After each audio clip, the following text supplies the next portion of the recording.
Why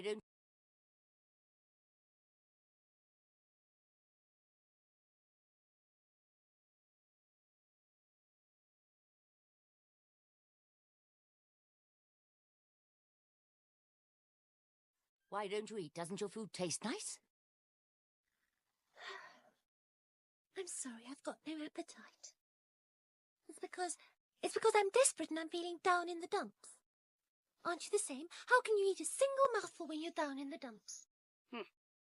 I wouldn't know about that, dear. I've never been down in the dumps, you see. Never been? Have you at least tried to imagine what it's like to be down in the dumps? Would you like me to tell you about it? I'm not interested. Oh, that's a pity because I could describe it to you. It's a very unpleasant feeling. You can't eat anything at all, you see, because there's this big lump in your throat and you can't swallow properly. Nothing will go down your throat. In fact, it gets so bad that you can't even swallow a chocolate bonbon. You know, I once had a chocolate bonbon, but that was a few years ago already. I almost couldn't believe how wonderful it tasted. Do you know, I sometimes dream that someone has given me a whole bag of chocolate bonbons. But whenever I want to eat one, I wake up. I know it's very rude of me, but tonight I cannot swallow a single bite. It looks so good, but even if I wanted to, I couldn't swallow a thing.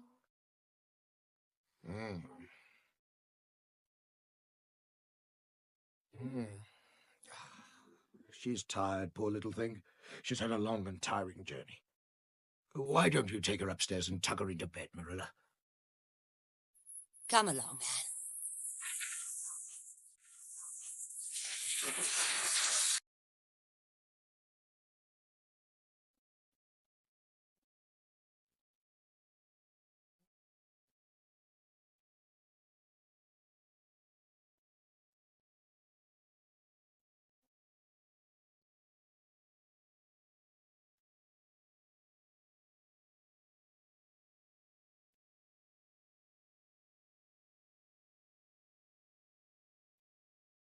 Did you bring your nightgown? Yes, I've got two and I brought both of them.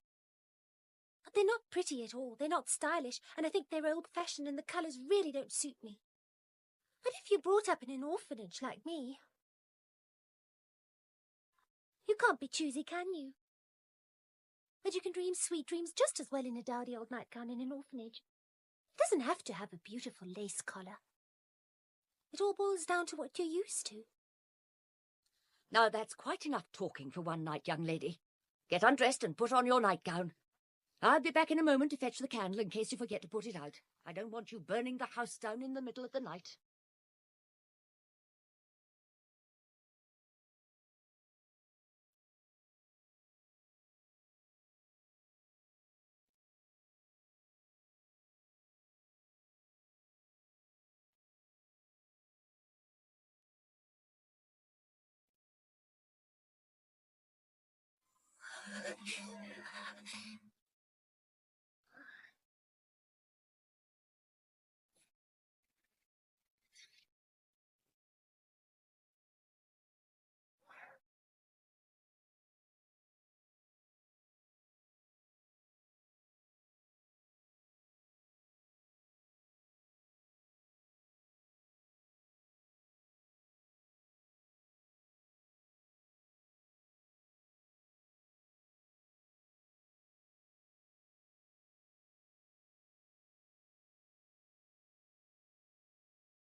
Good night, child.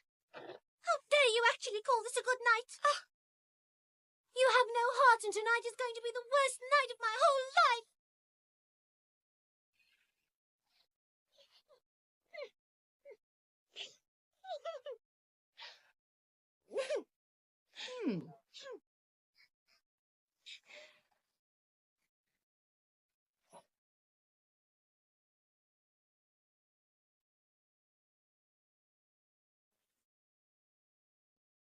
Well, this is a pretty pickle we're in.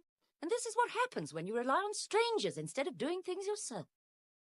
One of us will have to go and see Mrs. Spencer early tomorrow morning and have a serious talk with her, Matthew. This little girl must be sent straight back to the orphanage. Well, I suppose you're right, Marilla. What do you mean, suppose I'm right? Aren't you absolutely sure yourself? Well, Marilla, she really is such a nice little thing, isn't she? It would really be awful for the poor child if we sent her back. She's dead set on staying with us, you know that. Matthew Cuthbert, I seriously hope you're not trying to make me change my mind about sending that little child back to the orphanage. No, well, I mean to say, maybe, honestly, I don't know what we should do about the girl, Marilla. Somehow, I really like that little girl. But then again, on the other hand, I know it's impossible to keep her on the farm. It's unfortunate. That goes without saying. But what can a little girl like her do for us? Not very much, Marilla, but maybe we can do something for her instead. Matthew Cuthbert, somehow this little oddity of a girl has managed to bewitch you, I see. Yes, but you know, Marilla, she has quite an interesting personality. You should have heard all the things she had to say on the way here in the buggy. She's very clever. Ah, one can hardly fail to notice that she's a talker. That's what worries me above all else. I can't stand precocious, talkative children. I have already made it quite clear that I will take in a boy. I don't want a girl. She's going back tomorrow. We need a boy on this farm. We've discussed the subject at length. If that's really your only objection, I can always take on a farmhand for you. Then Anne could stay on and help you in the house. She could keep you company, too. I don't need any company. I'm far too busy for that. We've talked long enough about this. She must go back. Yes, Marilla. If you've set your heart on it, I can't stop you.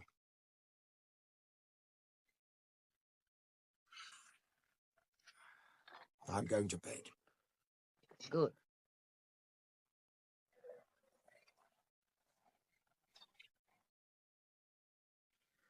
Oh.